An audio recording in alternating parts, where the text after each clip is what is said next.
الرزق فرمي آية من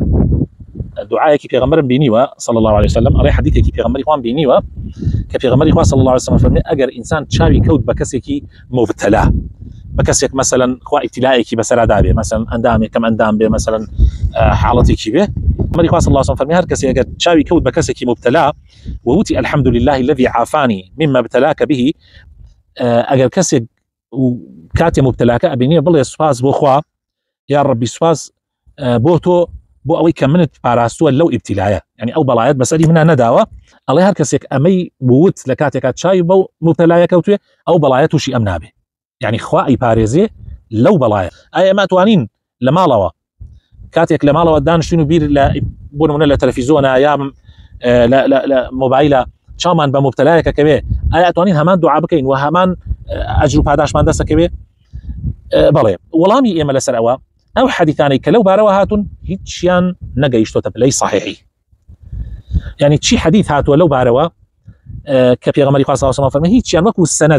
وكو السند صحيحني بلام زانان من فرمويانا ام حديثانا راسا سندا صحيحني بلام ام حديثانا معناها كي صحيحه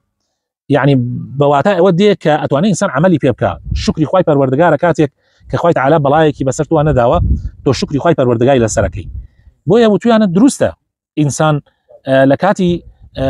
بينيني هربو بتلايكا دروسته انسان ام ذكربكا وسباسي خواي جوربكا كخواي تعالى او بلاي بسر اما نداوه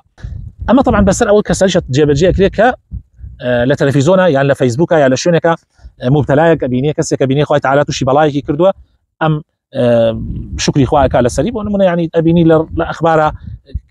باوكي كوريكي كشتوا كوريك باوكي كشتوا براي خوي كشتوا لسه تماح ولا مالي دنيا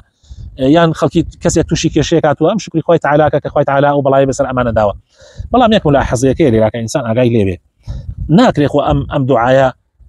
تو كسك بيني كم انداما بدني كبرسو بيجي الحمد لله الذي عافاني مما ابتلاك به يعني خو ناكري طول بلا بدني كبرس بلي ام ذكرى شتكي ناضليه شتيك لبري خطوه ايلي شكرك لبري خطوه ايلي او كسش كمبتلا بوا بيتعقد نبيه غمبار نبي والسلام عليكم ورحمه الله.